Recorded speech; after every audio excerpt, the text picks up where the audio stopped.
So welcome to our introduction class today about business data analytics. So our today's lesson, we are going to go through the introduction to business data analytics first. And we are going to go through first the course outline of what we are supposed to cover through this unit. We also discuss a few theory part about this new subject. So business data analytics is a computer-based exam. That simply means that it is an exam that is done purely in computers. So that is, you are not given any paper when you are taking this exam.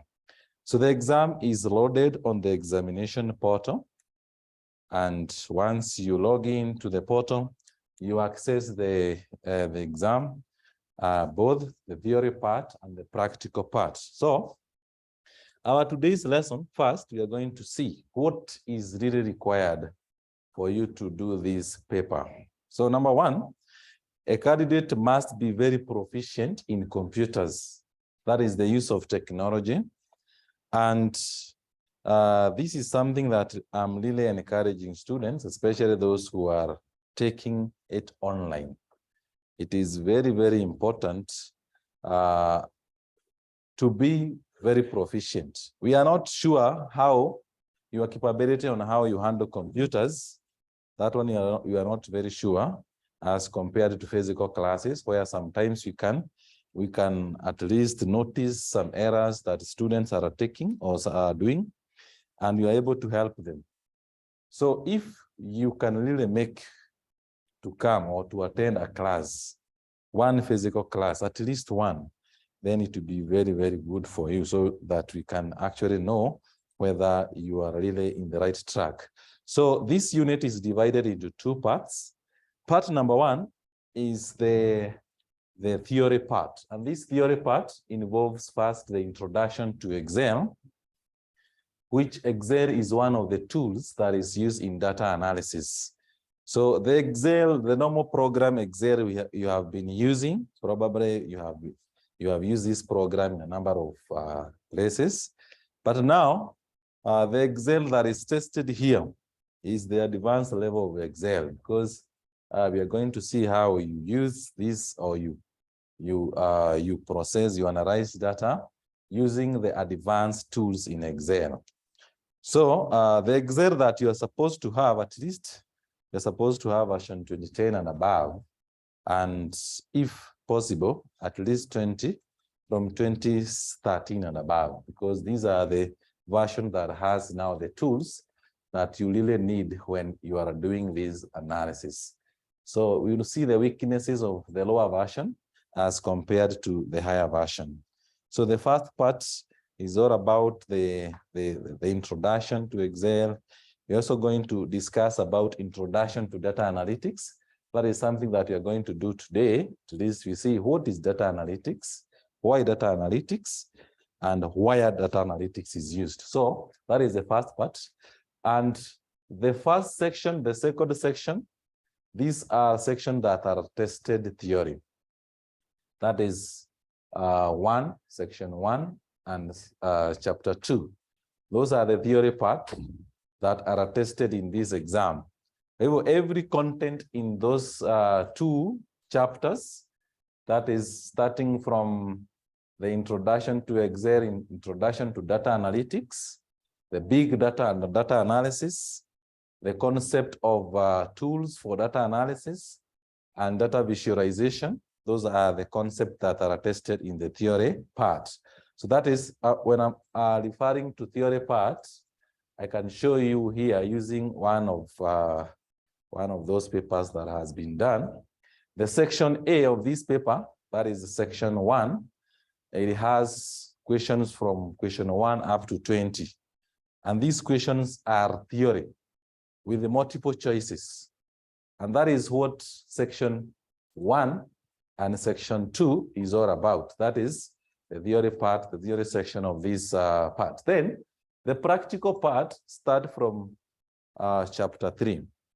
And this now shows the application of data analysis, especially in financial accounting and reporting systems.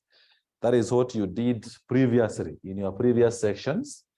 Then application of this again in financial management, that is you did there previously. That is all the concept we'll discuss here are the concept that you did previously. So it's just the application of this now using Excel. Then the fourth part, application in management accounting and auditing and taxation. And now this one is where the practical part is now involved. That is in our paper, after doing the whole section 1, we said it is up to question 20. So this, you're supposed to do them very, very fast. Now, when you come to question 21, that is where the practical part starts, section 2. And all the content you'll find here is the concept of those previously done chapters. But now you are supposed to prepare this, which is already prepared for you. It's only working out by preparing a spreadsheet. So to prepare a spreadsheet here means that you are going to tackle this question in Excel. So meaning that you should not do away with those formulas that you did there in advanced financial management. They should be very, very well clear in your mind, because they are again used here to do data analysis. So section 2 has 3 questions. That is question 21, question 22, and question 23. All of them you're supposed to do them in Excel. So that is that is the course outline and what is required for you in this paper. So I hope that one is clear. And that is what you'll be doing. We'll go through that. So, and since from this past paper, you'll find that section 2 has more marks than section A. It has more marks because it has 60 marks. Section 1 has only 40 marks. So we will take much time here because this is where most students actually find some challenges, especially those who are very, very slow in computers. So I believe there are some people who are taking this unit and they are very poor in computers. I know there are others who are not so poor, but we are going to take or to see whether we can balance that. So the only way we can solve this is first going through the basic computer concept, especially Excel. We will start from basic Excel. And basic Excel, it means I have already prepared some exercises that is supposed to cover through what Excel is all about first and how Excel works. Because how you work this when you are doing it practically is different from the way you work it in Excel. Excel has its own way of producing out the information after processing. So that is what you're supposed to know, the application of this in Excel. So we are going to start from the introduction to business analytics so that as we go through, then you understand what we are referring to. So with your pen and a paper, then you can write that data analytics in business, data analytics in business. So what do we mean by this? So we say that analysis is something that you have done throughout the course in accounting. Actually, everything you have done there in the previous chapters include data analysis. So that means analysis of data is a very vital part in running a successful business. So that is one thing that you should note, that for a business to be successful, you have to do analysis. You have to do a lot of analysis. So when data is used effectively, then it will lead to better understanding of business, previous performances, and better decision making for its future activities. So why do you have to do data analysis? In business, it is very vital because you cannot actually understand your business previous performances if you don't have data. You cannot make informed decision if you don't have data. So that means it is very, very useful to have the data, because actually what you did previously, it was all about data processing. Because if you are to engage in a project, for example, it is always important to understand, is this project really viable or not? If it is not viable, what will help you know that the project is not viable?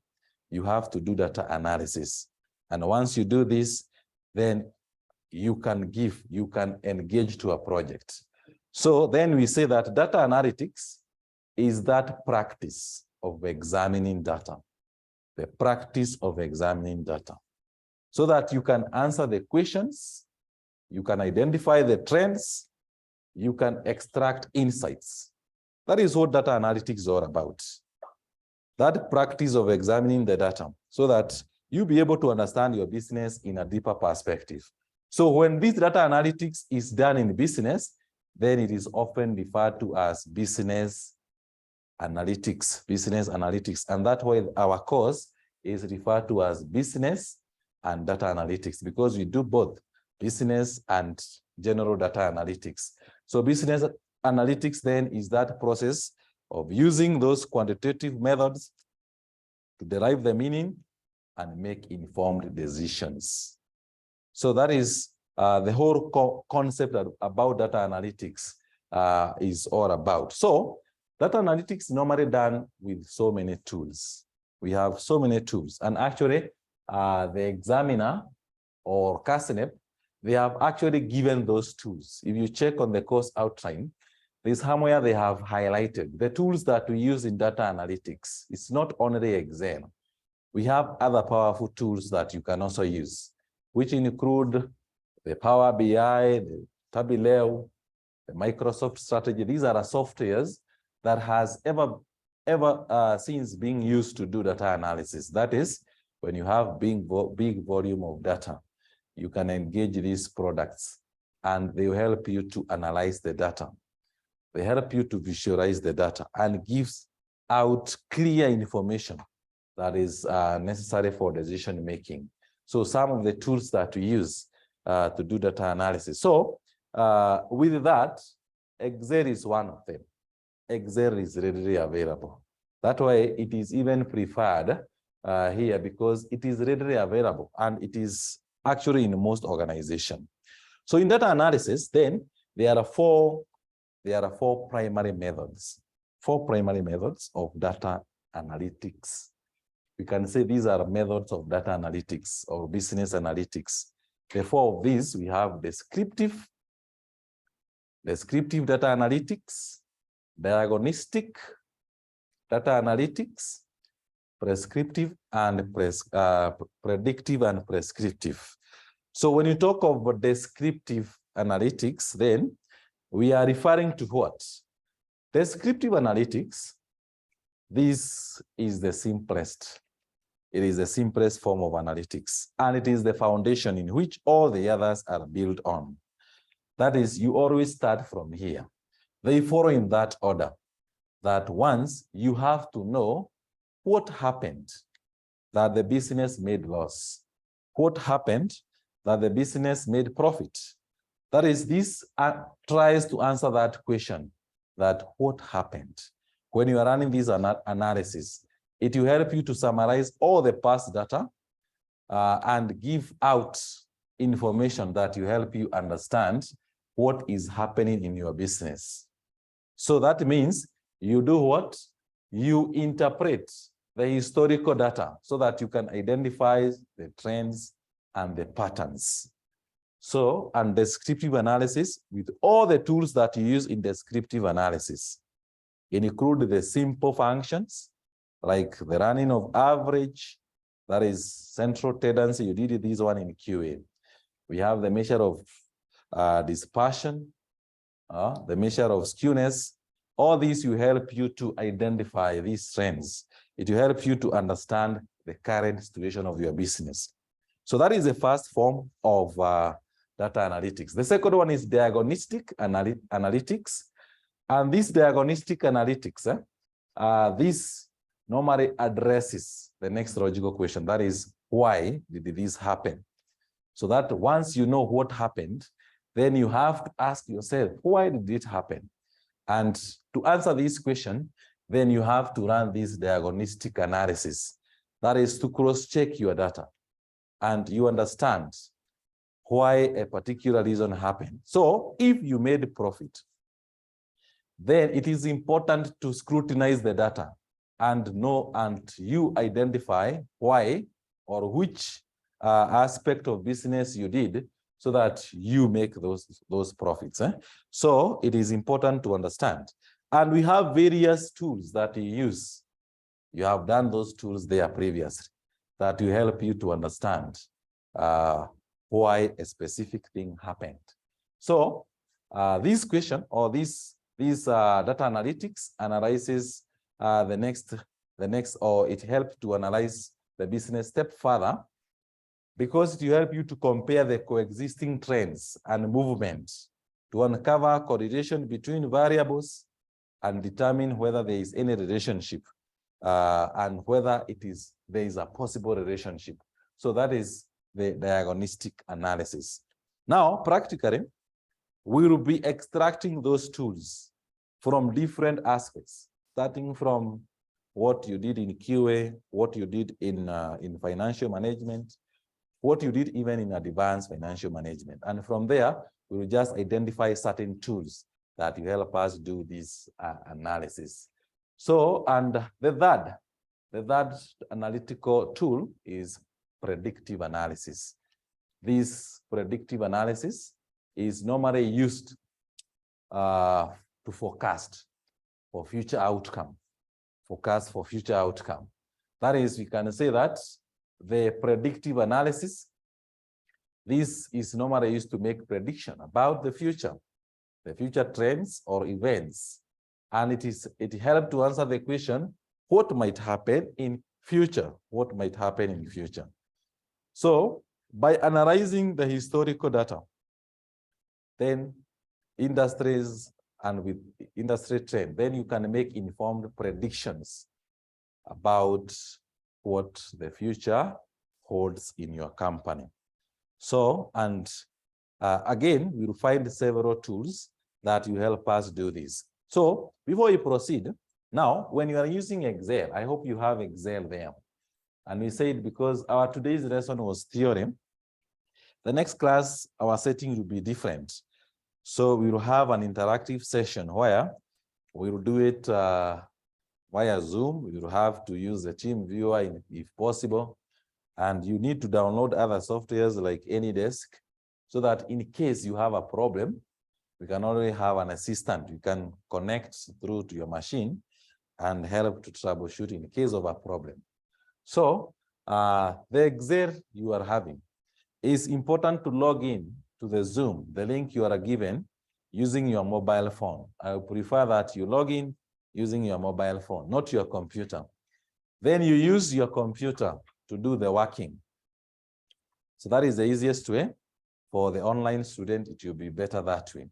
So I hope you have opened your Excel application with you. And we are going to simply display some of this. Excel is one of the programs that has so many functions, some of which probably they are unutilized. But now when it comes to big data, when you want to compress big data, then you'll find that it will be very, very necessary to understand these Excel functions and the formulas used in Excel. So when you click on the data tab, I hope you have opened Excel there. When you click on the data tab, the Excel will always gives you the tools that you need for data analysis. That is in that data tab. And we have other tabs, of course. We have the home tab that you use basic formatting, the insert tab where you can insert charts and tables. That one you will do it practically. We have the page layout that will help you to set up the page, because finally, when you finish everything, probably you'll be required to print out the reports. So then it means that you have to set up your Excel so that when you print, then whatever you print can fit on the paper. We have the formulas. That is where you engage so many formulas. You actually find as many formulas as possible. Here they have been categorized. We have formulas for finances, formulas that are logical. We have text formulas. We have the lookup and reference formulas. And specifically in this paper, you'll find that the lookup and reference formulas are highly tested. The same case with finance formulas are highly tested. And we are going to see this because this is the basis of this paper, because it's all about finance. So, and we are going to scrutinize the most common functions that you require when you are doing data analysis. And as you scroll down, you'll find even some of those functions you did there previously, like the future value, like the PMT functions, like the internal rate of return. You did this one in advanced financial management. We have formulas like NPV that you did again there. So that means the same NPV you did, then you can do it now here in Excel in a more proficient manner, because Excel will give you an easier way of analyzing the data without wasting a lot of time. And you do analyze a big volume of data. So that is the first part. Then when you click on the data tab, that was my point of interest, because it is both working with the formulas and working with the data. Then if you check very well, this application, especially the Microsoft products, every tab will be divided into groups. Like the data tab is divided into first group, referred to as get and transform data. The next group is query and connections. And if you check very well from our course outline, you'll find that we have some application of queries. Though we are going to discuss them in a theory way, but they also help you to understand why do we have queries in Excel? And we have data management tools. Queries are some of these. So that means in Excel, it can help you to query. Query is like to ask questions to the data, to the big data. Then we have another group called sort and filter. And that group will help you to sort your data, to filter the data. That is common in Excel. It has been used for so many times. Then we also have the tools that we use to validate. If you check very well, again, in our course outline, you'll find the concept of data validation, because sometimes data may come with errors. It is always important to validate data before you start actually giving out the report. You have to validate this data. That way we have data tools. And here under data tools, you'll find several tools that we use in validation. It is a concept here in data analytics. Then after that group, the next group is now the forecast group. So under that forecast group, we have the tools that we use to do simple analysis. Probably you did scenario analysis in advanced financial management. Again, now we will do it in a different way, because the way Excel works probably will be different the way you work it out on the piece of paper. So, and the language might change a little bit, because when you talk of the break-even analysis, that is a concept you do in advanced financial management. There is nothing you'll find here about break-even. But the tool that we use to do that is the goal seek, because to break even is actually to find the goal. That is, you have the goal, you want to see how you can reach that goal. And that tool will help you to actually do that. And that is another tool that we are going to use. So that means in this data tab is where all our working, most of our working will be actually engaged in. So then if you check in your program, you will find that probably your program don't have this, especially those people who are online. I'm very sure that it does not have the analyze group. That means you have to adjust your program so that it will have that added tool about data analysis. Because here, again, you'll find other tools that are very necessary. Like in the previous question that was done in the last sitting, they brought a question about regression analysis. That is something you did in quantitative analysis. So how do you add that?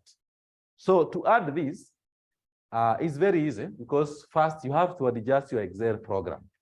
So you click on the File tab. I hope you are there. Then you select more options. If you are using a higher version of Excel, of course, if you're using Excel 2010, you'll find options down here. So you can click Option tab. It's supposed to produce a dialog box that resembles this. So that dialog box is the one that will help you to adjust your Excel application so that it can do those higher data analysis. It can have more data analysis tools. And under these Excel options, then you are going to choose the add-ins. Add-ins. So you click on the add-ins command. When you click add-ins command, then you'll find we have so many tools here that are inactive. That means you have to make them active. And one of the tools that you have to make active is what we call the analysis tool pack. That analysis tool pack, you have to select it so that you make it active. So how do you make it active? Once you select the analysis tool pack here, then down here, you'll find the command manage. Manage Excel add-ins, you click go. When you click go, then you'll find a small dialog box, that is add-in dialog box, that you have the analysis tool pack. So you activate analysis tool pack. You also activate the solver add-in, And once you do that, you can now click OK. You can also activate all of them, then click OK. Immediately you do that, you add that analysis tool pack. And that is very, very necessary because some of the tools that you're going to analyze here, they are not under formulas. There is no any formula utapata hapo ya kufanya correlation or regression analysis. There is no any formula here you'll find that you'll do that. But when you click on that data tab, then you select data analysis, then it will provide that data analysis tools that has all the tools that you use to do those analysis commands like correlation, like ANOVA, and all those functions that you are required to use during data analysis. So that means you have to adjust your Excel a little bit. So Excel is very powerful because it has all those tools that you need to do data analysis. So, and once you add this, then you'll be good to go. So that is just a small part of it. So as we wind up with this, the first part, we said we have four. We have four primary data analytics method. We did the first three. Predictive, we say, is normally meant to predict the future. So by analyzing the historical data, we're able to predict the future, inform decisions. So some of those data analytics tools that we have found there will help you to do prediction of the future. So when do you run these analyses? Where do you run them? So if you are told to predict about the future, then you're supposed to know which specific tool will you use here in this tool pack. So that is why you need those. Again, under the what if analysis, you also find all these will help you to predict. They are predictive. They help you to predict the future because when you are doing the break-even analysis, is a way of prediction. When you're doing the sensitivity analysis, the scenario analysis is a way of prediction because we are actually using certain scenarios to predict the future. So that is why those tools are very necessary. Then the last one is prescriptive analysis. Prescriptive analysis answers the question, what should be done? What should we do next? That is, once we have understand what happened, what is supposed, why this happened, we need again to know what need to be done. So this prescriptive analysis that will help you to eliminate future analysis of data, that once we do this, then you'll be able to. So the prescriptive analysis takes into account all possible factors in a scenario and suggests actionable takeaways. So this type of analysis can be especially be useful when making data-driven decisions. So it is very necessary to run this prescriptive analysis. Actually, you'll find most of the question we have we tackle here, especially in section 2, checks more about the scenarios. Like if you check some of these questions, this was a pilot paper. The scenario analysis was actually repeated in almost all the 3 papers. So this, like this question, we are given some scenarios. Is the current situation, that is, you have the base here, the base.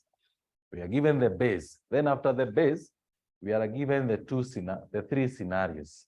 Then from those 3 scenarios, you are supposed to work out something.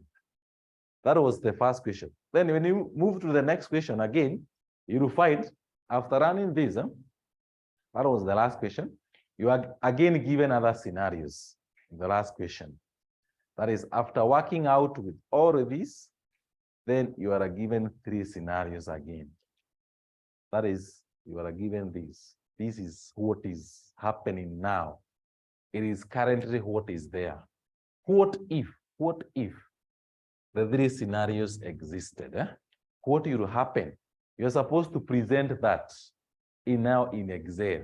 You're supposed to show that if the investment was like this, if it was like this, what could be the outcome? That is, you find that the scenario is something that has been repeated several times.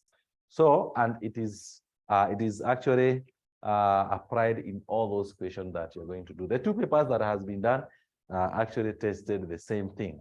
So that is the 3, those are the 4, they are the 4 primary data analytics methods.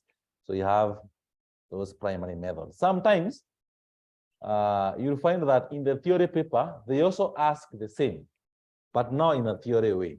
For example, one question here was asking to explain the order in which these analyses are formed. In which order?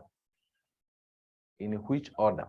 Like you can see here, all these statements you are given here, you are supposed to explain whether they are true or false.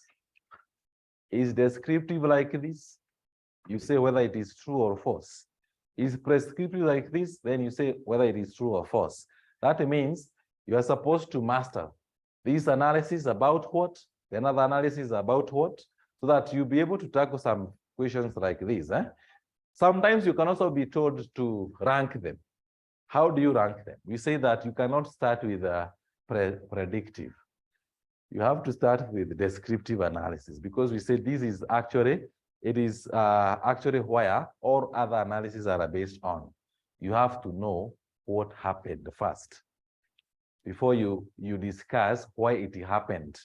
So that way you need to actually arrange them in that order. So that is our first part, and today we are going to actually reach there for that theory section.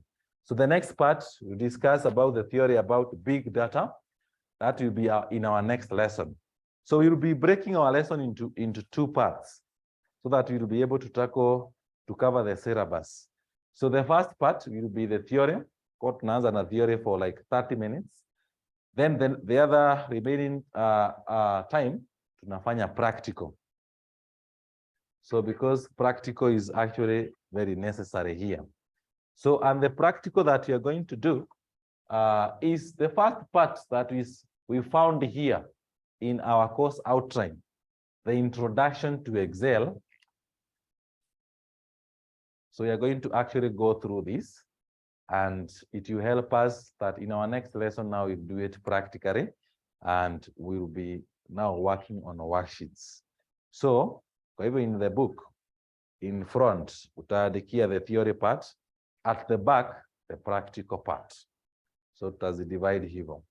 So, and how do we handle this? So we actually discuss the concept of the Excel starting from the beginning. So where does this concept of Excel starts? So it starts from something we call spreadsheet. So if somewhere maybe in your book, you can write that spreadsheet. What do you mean by spreadsheet, and why spreadsheet? Spreadsheet is a term that has been used ever since. Even before the advent of computers, the spreadsheet was still there. Because the spreadsheet is actually the way of organizing data for easy access and retrieval. So the spreadsheet can then be classified in two. We have the manual spreadsheet, that is when you do this, when you keep your record on the paper, on the books, that is manual spreadsheet. But the spreadsheet that you'll be using here is electronic. Electronic spreadsheets are done using computer applications. So I know some of these applications that you use here, Excel is one of them. But again, I also want us to see the others. So they will not be tested by CASNEP. And why do we actually regard this as spreadsheets? And again, why are they used in data analysis? Like we have Power BI, which if you do it in higher learning, especially in computer science, then this Power BI is used instead of Excel. Why? Because just like Excel, it can connect with Excel, it can extract data from Excel, it can export data from Excel, but it has more powerful tools to do visualization. So meaning, we'll compare several programs and see why actually we regard them to this. So they have those facilities that you need for you to perform calculations, to prepare reports, to create charts, to enter the daily transaction of the business. That is the spreadsheet programs. So we are not actually going to check on much of this, but the spreadsheet, especially the electronic spreadsheet, is divided into the three components. The three components here, that includes the worksheet, the database, and the graphs. That is, by the end of any analysis, you have to first understand the worksheet. You have to create a worksheet. In that worksheet, you must enter in the data. You have to do data analysis. You have to manipulate the data through formulas, through functions. You have to sort the data, filter the data, and you have to visualize your work.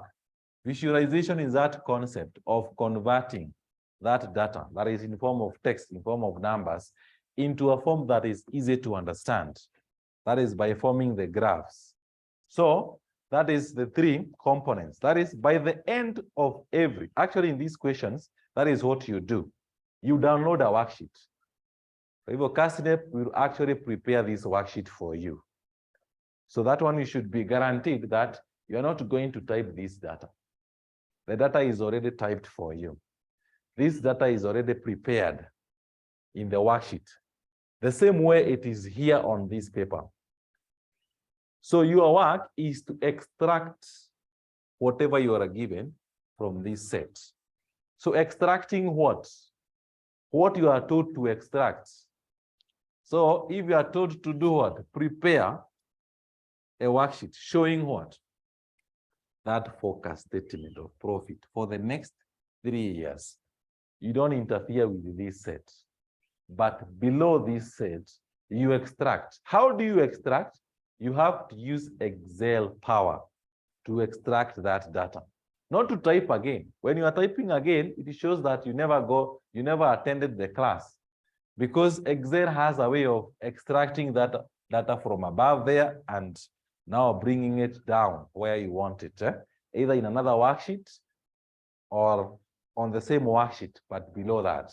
So you are supposed to extract from there using referencing, using Excel referencing. So when you do that, then you'll be using the power of Excel to make your work easier.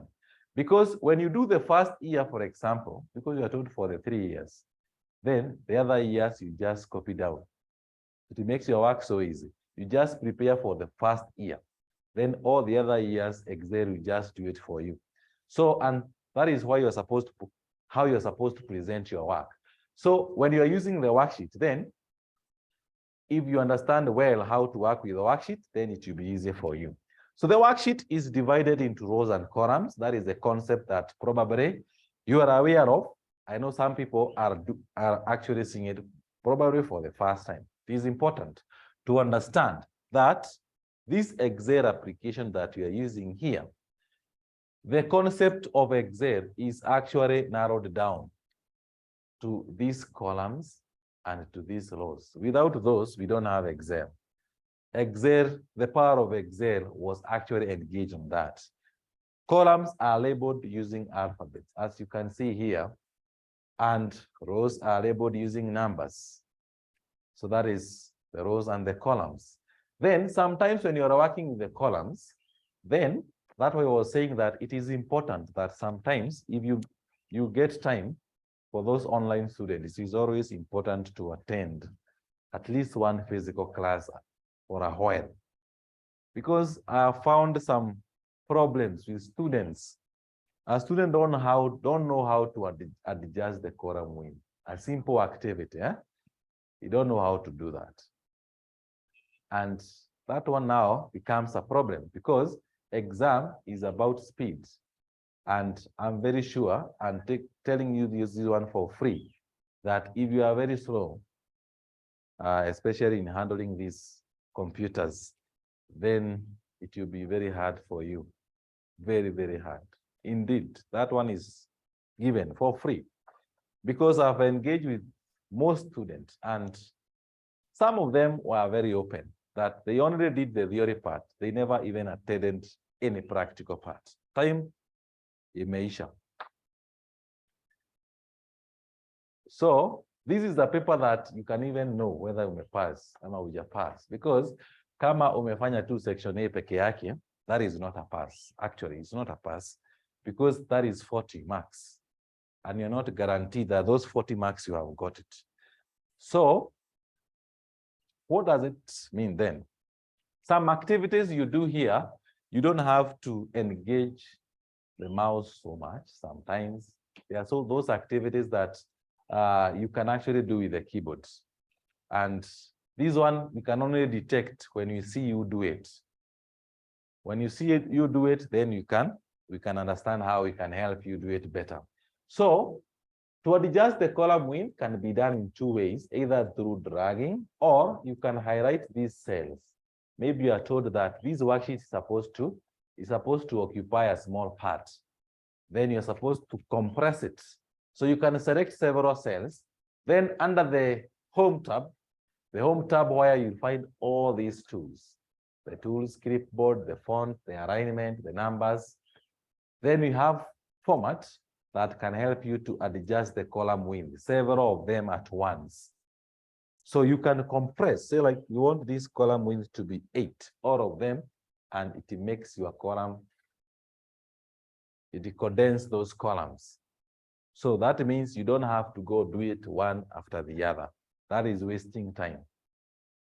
So when you adjust that, then it becomes, now you can adjust that one so to make sure that your work actually fits on the paper. Because this work that you are actually running here is supposed to be presented on a paper. And the paper imefika hapo. So that means if you print, anything outside here is outside the paper. And this exam is printed first before it is taken to the marker. So what it means that if you have your work maybe not fit on the paper, then that one will be out of the printed copy. That's why CASNEP was recommending that if your worksheet was given above here, then do your working down there. That is what they are recommending. If you attended those workshops, that is what they insisted much on, that at least do your working there. If it cannot fit, go to the second worksheet and again do it on that particular area. So that is working with this. So the worksheet is actually divided into these cells. The columns and the rows make cells. If the cell is that unit that is created when the columns and the row intersect. So, and the concept of cells is actually what we use in our formulas. We have the cell naming, cell addressing. A cell address is the name of the cell. The name of the cell address. And the cell address is derived from its position, the worksheet. It comprises of the column letter and the row number. That is, every cell, regardless of how many cells we have here, has a unique address. The address of that cell that is now used in formulas. So, meaning, if this cell we have clicked here, cell E4, because it is in column E, row number 4, that cell that is selected is actually referred to as the active cell. The active cell. Active cell is the currently selected cell, the cell that is being worked on. And this cell is where data is entered. The name of this cell is always displayed above here in this box on the formula bar. Whichever cell you click, it shows the name of that cell above here. And the content of that cell is displayed on this bar. This bar is the formula bar. And this cell, this box here is the name box. That is the name box. So we have the name box, you have the formula bar. So when you have the formula then, for example, you have inserted a simple formula like net present value. Net present value. And that is our formula that we want to present in our worksheet. So we don't have the cell reference inside it. So the formula cannot proceed. Why? Because we have not given. We are looking for net present value for which cells. So when you are now setting up the cells, you are supposed to actually give the cell addresses. It is the net present value of a specific range of cells. So you don't type the numbers here, but you include the cell addresses. That means cell addresses is used in our formulas. It is used in our formulas. So that is, we need, every formula is interpreted. It is interpreted in that manner. So you have to use cell addresses. So the cell address, as we have seen, will comprise of the column letter, the row number, like that example. The active cell, that currently selected cell. Then data is entered in the active cell. Which type of data? We have 4 types of data that we enter in Excel. We have data in the form of labels. That is this data that is not necessarily used in calculation. This data is in form of alphabets, in form of numbers, or a combination of text and numbers. So that data, that is the labels, is normally used to name headings, columns, headings, or even rows, row heading or column headings. That is the labels. So sometimes you need to convert numbers into labels. And sometimes you need to autofill labels. So something about labels is that if labels are actually they are actually given in a particular sequence, you can actually autofill. For example, if you are entering data about employees, and you're supposed to give employees, every employee is given a unique address, a unique number, then you can say the numbers of these employees, employee 0001. That is a label. It is combination of text and number. So when you have these and you have like 1,000 employees, then you cannot go type it. That is wasting time.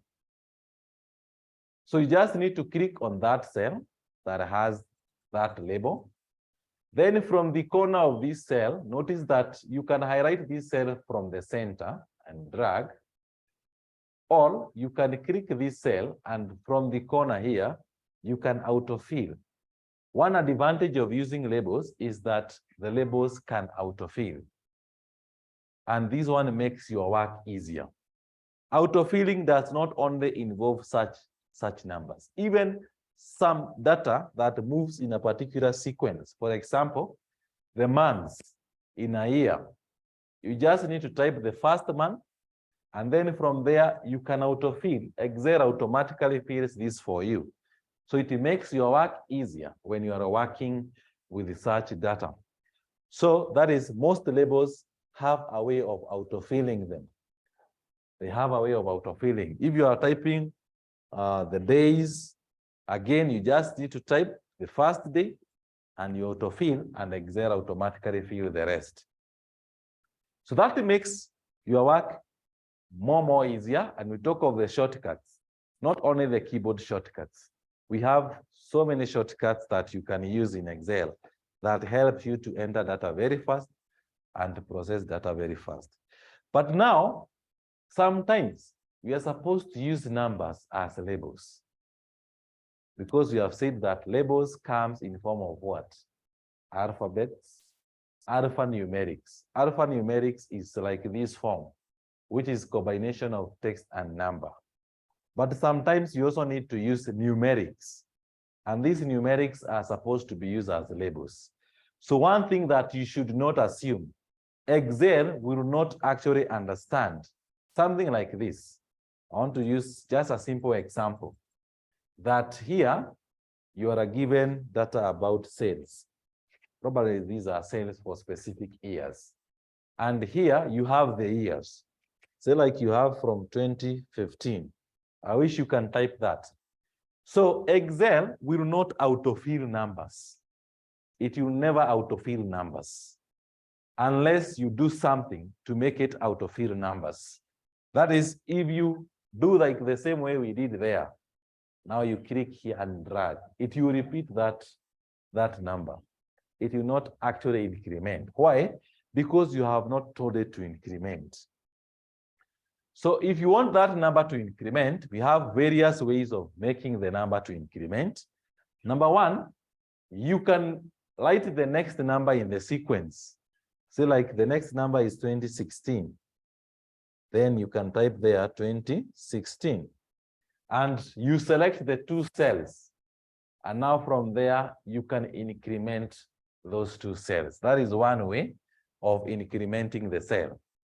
So the other way of doing the same is using now the control key on the keyboard, that you can click on that cell, then without just dragging, you have to hold the control key. And when you hold the control key, you'll notice that this particular icon will have an added plus there. You have an added plus. And you can now drag, and it will increment that number up to the far that you want to get that number. So that is the second way of incrementing the cell. But sometimes incrementing is required when you are using big data. Take, for example, you are supposed to have numbers, maybe certain numbers starting from 1 up to 1,000. So we don't have time to go now holding the control key and dragging up to 1,000. So that means you have now to use the third way of incrementing. Now using the power of Excel here under the home. Under this last group here, we have the command called fill. That is, you can use that command called fill. So when you click there, fill, then you'll find fill series. And it's supposed to produce a dialog box, that dialog box for filling the series. So this fill series, now you can indicate, are you filling to the rows or to the columns? If you are filling to the column, you select the column. Then what is the step value? From the value you have here, the next value will have an increment of 1. So this is the incrementing factor. Then which will be the stop value? Probably our stop value is 1,000. 1,000. So when you type 1,000, you click OK. Then Excel automatically fill this one up to 1,000. That makes your work even more easier when you're incrementing the number. So you have those three ways of incrementing numbers. So you can use either to do that. When you're working with the simple data, you can just hold control and drag. But when you have very big, large set of data, then you have to use that fill command here. Then we are here discussing about labels and values. So when you have such data, then Excel really know that these are labels. So we have sales for January, for Feb, for March. So here you're supposed to have the sales for that 1 year. Probably in January, we had certain sales. Here we had certain sales. Here we had certain sales. So that is how you have arranged our data. Now, when you are working with analysis, you normally automate so that your analysis become an easier process. Like everywhere you are required to sum, then you can automate Excel to always auto-sum. That when you're given a piece of data, it always auto-sum. But if you're not careful, if you click auto-sum, you select auto-sum, Excel don't know that this was referring to years. So it will take even that one in your sum. And it will always give you the wrong data. So what does that one means? That sometimes when you're typing numbers, then you have to make Excel understand that these numbers are not just numbers. They are supposed to represent labels. And how do you do that? You can convert these numbers into labels when you are typing them. And this is normally done by first putting an apostrophe in your cell, the apostrophe on the keyboard. And then you type the number. If it is 2015, you type 2015. So when you press enter, the apostrophe will just disappear. And then leave your number as a label, indicating by that green label there, showing that this is the number, as you can see it, but it is a label now. And since it is a label, without even holding the control key, you can just drag and it will increment automatically. Because now Excel now understands that though it is in form of text, but now it is a number. It is in form of a number. It is in form of text. Though it is here is the number. So when you use now the auto sum, Excel will not take that number in its summation, because it actually understands that this is supposed to represent labels. So you can convert labels, you can convert numbers to labels by just doing that simple process. So that is something else you need to understand about the labels, that when you are given these numbers, then you need to convert them to labels. Then the values is that data that you enter in Excel, and you can apply this data in calculation. So the values, the numbers that you type, like here, we have typed the sales. We have typed these sales. You type them in this general number format. Then these sales are normally, or these numbers are supposed to be presented. They can be presented in form of what? In form of currency, form of percentage, and all the other format of numbers. But you should not type those symbols to represent the numbers in whichever format you want. For example, if someone wants to indicate that I want to have this number, $400. If you type that way, some people are afraid of doing this, and it is an error. This now is not a value. This is now a label, because you cannot use it in calculation.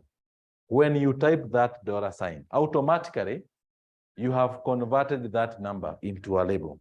Because when you use this, for example, if you want to add these two cells, by using a simple formula, you say that I want to add this and this. Then it will not give you any value. It will give you an error. So anytime in your worksheet you find this error, Don't even ask anyone a question. Just go and find where you did such a mistake. Because somewhere you included a label in your formula, which is not possible. So then how do you need to achieve this? So you don't type those symbols. Instead, you're supposed to type the number. And once you type the number, then you format that number into the format that you want, because you are given the numbers. You are given this number to help you format the numbers. If you want to form your number in form of currency, you select the currency that you want. And that dollar sign will again appear, but now making this number a value, not a label. So you're not supposed to type those dollars or Kenya shillings. Don't type that. It should just appear automatically by setting up there. So another thing, if you are setting number to a percentage, another big issue. For example, you are told to give the percentage sales of January. Probably you're supposed to give the percentages here. So you are giving percentage sales. So to give the percentage sales, they are supposed to take this divided by this. So meaning that if you pick the sales of January, divide by the total sales. You know, manually we say that you have to multiply by 100 so that to make it percentage. If you do that one here, it will give you an error. You should not anywhere multiply this by 100. So once you obtain whichever sales you have found here, then you can now convert this number into percentage, and it will give you the percent of that sales. So that is formatting the values. You're supposed to use those formatting tools instead of typing those tools, because when you type them, then it gives you wrong output. So that is working with values. So you can format them into currency, into percentage, into date and times. Then when it comes to date, another big challenge. Maybe in front of this column, and I believe that now students can know how to work with the worksheet. For example, inserting another column. You can insert a column by just right-clicking on the column, then select insert. Then you have a column there. So when you are working with this, probably you want to indicate the date that a particular sale was made. So how do you record the dates? How do you type the dates? Before you type the date, you need to understand in which format that your computer is reading the dates. So different computers will read dates in different ways. So it is always important to check down here and find your computer read dates in which format. If it starts with the month, day, year, or it starts with the day, month, year, you have to identify first before you type the dates. So like, for example, my computer is reading dates starting from day, month, year. Day, month, then year. And I want to type in the dates here. Then it will be different, because if I use the format of month, day, year, for example, I want to type the date today, then I start with the month, which is January, then slash the date, then slash the year. What will happen when I do that? Notice something, that as we see this one, it looks like a date. But when you're using it now to process, especially to, we'll see some of the processing that you undertake, especially doing things like loan amortization, where you have to indicate the specific dates. Then this one cannot now be used because this is not a date. So how do you know that this is not a date? When you type in the labels, they are always aligned at the left side of the cell. But when you type the values, they are always aligned at the right side of the cell. If you check this date, it is aligned on this side of the cell. That means computer don't actually understand this as dates. So then what you're supposed to do, you're supposed to first understand your computer reads date in which manner. Like my computer starts with the day. So I'm supposed to start with the day here. Then I put the month. Then I put the year. And when I do that, then the computer now will understand that date. So, and by understanding the date, it means if I convert these two dates into long format, let's try to do that. If I select the two cells and I want to format these two dates using long format dates, because we have short dates and we have long dates. Then the first date you will not convert, but the second date will automatically convert to long dates. Then it will actually understand the date. So that means that is one way of actually setting up the date. When you are working with the values, especially the dates and times, it is important first to master or to know your computer. Probably it may be a bit hard to check from here, but an easiest way of actually understanding how your computer reads the date, you can use a simple function. This simple function, you can just type equals to, then type there today, equals to today. Then you open the bracket, you close the bracket. When you say is equal to today, then you press enter. Then computer automatically gives you the date in the right format. Kwa hivyo hata kama ilikuwa short date, then it will give you the date in the right format. And now you understand how your computer is reading the dates. So that is about the values in form of dates. So you have seen those values. They may come in form of currency, percentage, dates, or even times. It's important to enter the data in the right format. So the other type of data is formulas. Now this is where we will actually concentrate much on. The formulas, these are a mathematical expression. And the work of the formula is actually to establish a relationship between cells. The formula should always do that. It should help you to identify whether there is a relationship between the cells. For example, here we entered a formula here that is supposed to sum these numbers. So if the formula is supposed to add the numbers, then you should not use the cell values. You're supposed to use the cell addresses. That is what we said previously. That if you have this data, you have these numbers. We have just these numbers here.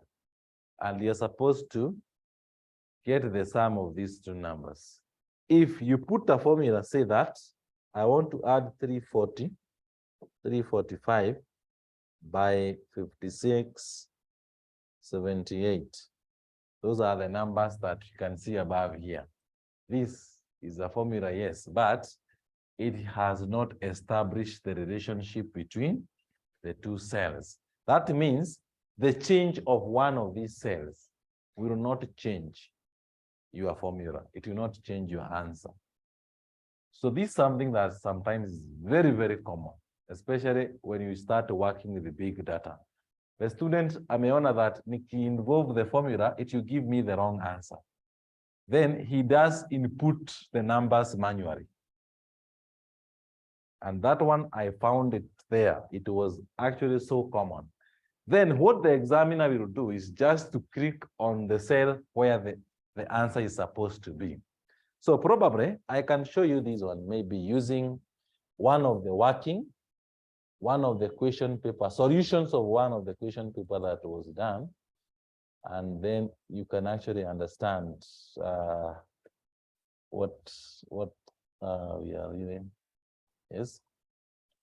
Let me take one of these, like question 20, any question, 21. This was the solution of question 21. so big. That was so big. Let's try to check all of them actually have that. 20 cash flow to be easier to understand because it's not that lengthy. You see this worksheet here? This is what the examiner will give you. Okay, but it is already given. You don't type this. It's already given. Your work is to prepare that cash flow for those years. But you don't just take these numbers for the format. You know the format of the cash flow. You already know the format. But you don't have to take this as you type them manually here. You do it using a calculator, then you come and type the answer here. That is very wrong. That is why then use Excel. So, but you should actually use the formulas that when I click here, I will see this was referred to what? It was referred to a value somewhere in cell, a particular cell. I'll actually see where that value actually came from. That is, I'm using now the cell addressing. So extracting that, and when you extract that, then it will help you to actually input your formulas there that will help you capture the data. Now, some students now were a bit funny because they know that maybe they missed a value here. Then what they do, they just come here, put equal sign, then type those values manually. And that one will actually be detected very easily because the examiner just need to click there and you actually know whether you actually referred to this data or not. So that way we are saying that when you are entering the formula, then you should always use that expression that shows the relationship between cells. Why then relationship between cells? Because when you establish the relationship between cells, then it makes your work easier. Because if, like this cash flow here, you are only supposed to prepare only one. You don't have to do this. You just need to prepare only this one by picking the cells in the right place, picking the cells, just picking the cells, entering the right formula. Then once you complete this, hata kama hauna hizi data zote, you don't even have to have them. But you'll be just dragging across.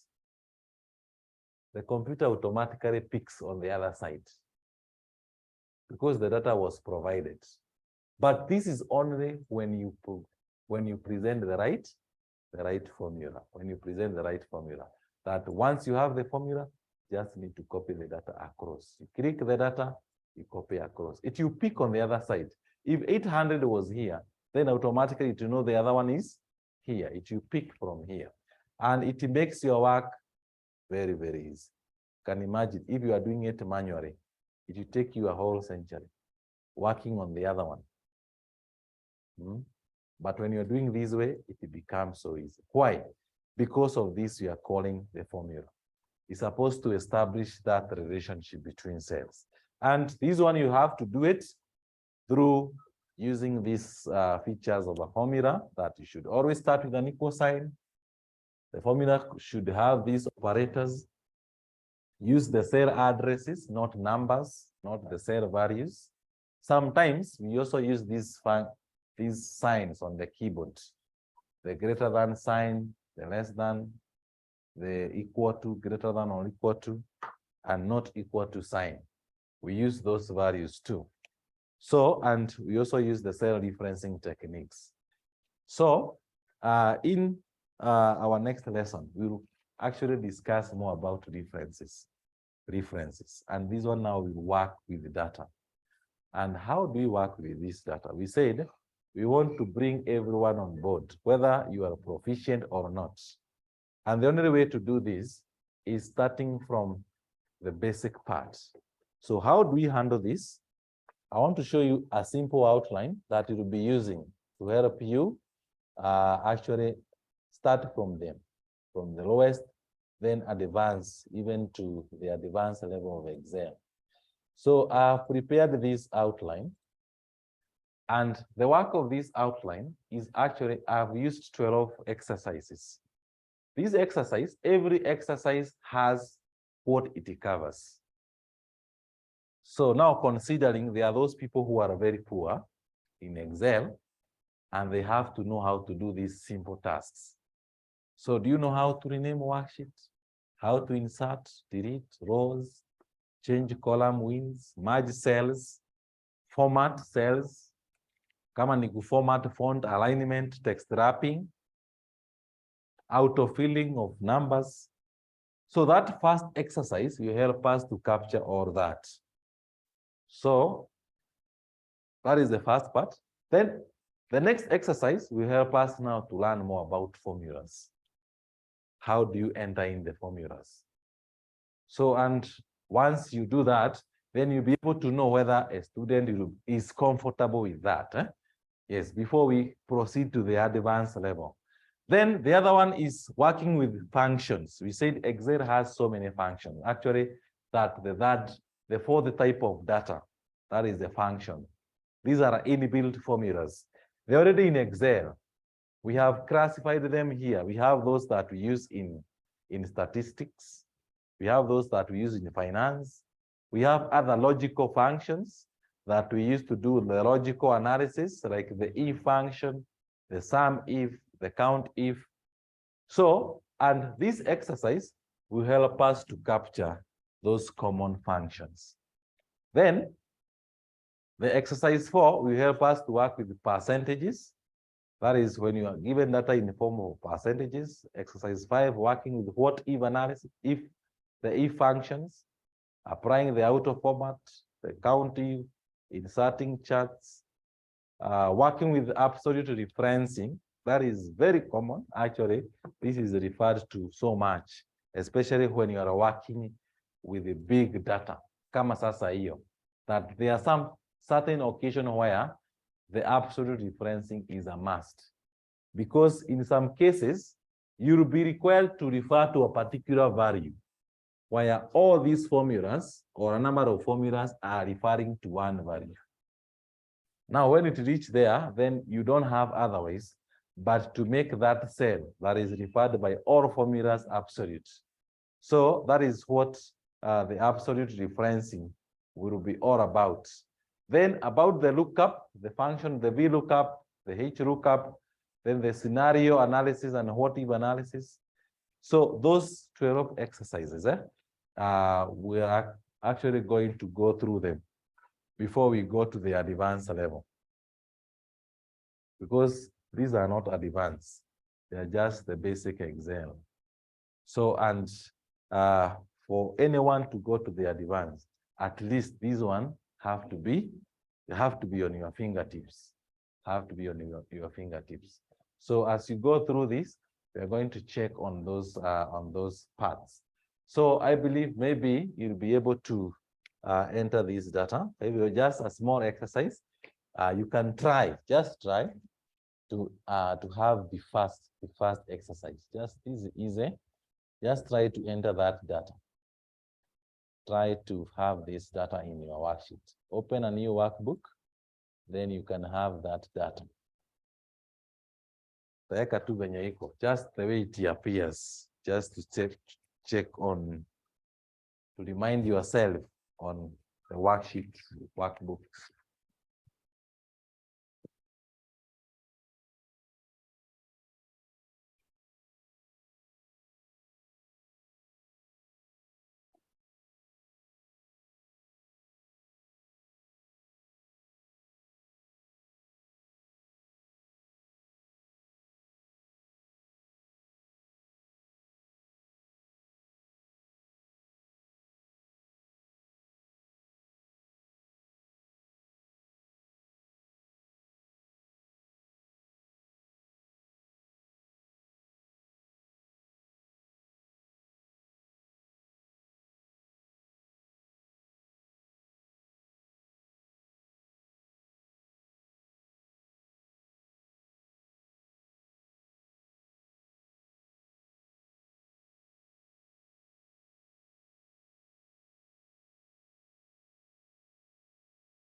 So I've noticed most of you have finished, and I believe still that there are people who are still struggling with this data. So that is now the difference between now, and that's why I was saying that if you are very weak and you feel like you are very weak, then I would prefer that you attend at least a lesson, physical. The classes are physical. We have Wednesday and Friday. It is important at least you visit here in the college, then you can see how to help you. Can actually help you to improve the speed. So because that is a challenge, that piece of data is supposed to take a very few time when you are working with this data.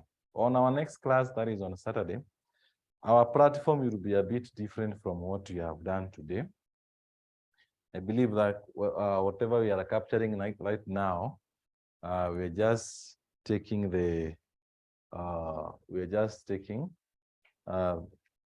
this content, but on Saturday, whatever you are going to do is purely practical, and the practical will be sent on the group.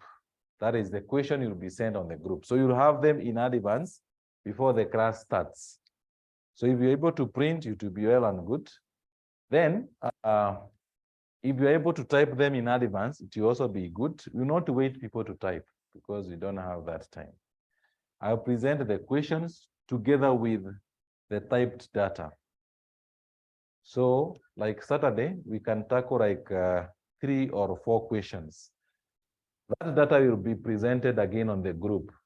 You should know how you are going to download it. You download it from the group, then you store it in your computer so that once we start our lesson, we will not have to waste time waiting for people to type. Though that one now will be another challenge to those people who are poor in typing, because you should practice to type. You should practice how to type. But we don't have otherwise.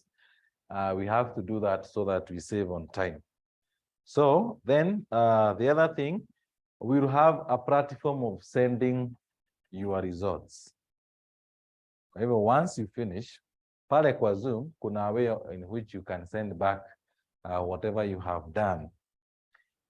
So if you have like, we have like 47 members, when we say that now submit your results, we should see those 47 results submitted. Otherwise, it will not be interactive, because if you don't submit, then how will you know that you are doing it? So it will be better that once we say that we give every task a specific time of maybe time frame, then once you finish, you're supposed to submit that. So you can either use the WhatsApp group, or you can use the Zoom, but I prefer we use the WhatsApp, so that when you submit there, it will actually show even your name there, that so and so submitted his work. Then you'll be able to follow up. So why submit these results? It is important to submit, because it is only through that submission that I'll be able to know whether, if this is the format that you are supposed to actually capture this data and present it the way it is. You see, like the way this worksheet was here, if you are supposed to present this worksheet, how neat, the neatness of your work is very crucial, because some people will just do their working here, then maybe they have a small working here, another one here, another one. So that is the work that is not neat. That is, question A is presented on its own worksheet. You can see question A on its own worksheet. When you move to question B, again, it is on its own worksheet. And that working is actually shown very clearly. So it's only through submission of your work that you'll be able to guide you, and we can now tell you probably this one could have been done in a specific worksheet, instead of having everything in the same worksheet. Then it will help us to understand whether you can actually format your work properly. So that is the reason for submission of your work. So that is something that you need to actually understand. So again, through the submission of the work, you submit the Excel, not the picture, not that picture. You'll be submitting the Excel worksheet. Because when you submit the Excel worksheet, then I will check whether you actually use the right formula. For example, here in our first exercise, this first exercise was like this. And the Excel working was supposed to be like this. You see, like we have the breaking of cells. That if it is this, there is that breaking of cells so that you can maintain the same equal column width. Because somewhere you are told that all these columns should have an equal column width of a specific number. So to maintain that column width, then you have to use, probably this was around 12. And if you are to submit the column width with the equal width, it was 10, not 12. So if you put there 10, then it means you have to maintain, this, that you have to break these cells to occupy the two parts, that is to occupy this wrap text. Yes, so that is something else. Then when you insert the formulas, this is our calculation. You're supposed to calculate several things. The first one was the gross pay. And to get the gross pay for each employee, you have to provide a formula that multiplies the hourly rate by the hours worked. So, and how to achieve this is actually using a formula in that cell, in the cell DE4. So here, you enter in the formula that will help you generate that. That is, you can say, we say the formula must start with an equal sign. That you take the hourly rate by clicking there. When you put the equal sign, then the hourly rate, you just click there. Then you use the multiply sign, that is the asterisk. Then you multiply by the hours worked. You just click there. You don't have to type D4, you don't have to type C4. You just identify those cells by clicking on them. Then finally you press enter. And once you do this, now you can copy down that formula in your worksheet. That is what we will start from there in our next lesson, something we call relative referencing. That relative referencing is a way of actually copying down the formula, where the formula keep on changing depending on the position of the worksheet. That you just need to provide the first formula. And once you provide the first formula, then from the corner here, you can copy down the formulas to get the other answers. So why have to copy this? Because the first formula will refer to these cells, the immediate left.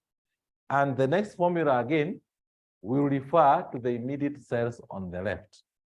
And all of them will actually give you the correct value, because all of them are referring to the immediate formulas in the left. So that means the first formula, when copied down, will keep on changing depending on that position. So the tax was given as 6%. This social security tax was given as 6% of the gross pay. So that means our formula here will actually use that. You say that is equal to 6% of is times of the gross pay, Then from there, again, you can press enter, click in that cell, and copy down that formula in your worksheet. So when you do that, then you'll be able to actually compute the rest. Then finally, we have the net, where the net is actually the gross minus the tax. And when you do this, again, you copy down the formula, and within a very short time, you have already prepared that payroll system, that simple payroll by dragging or including our formulas there. So That was just a simple warm-up, and that is what we'll concentrate much on Saturday. So today we are going to wind up at that far. So our next lesson will be on Saturday starting from 6 p.m. That is the online class.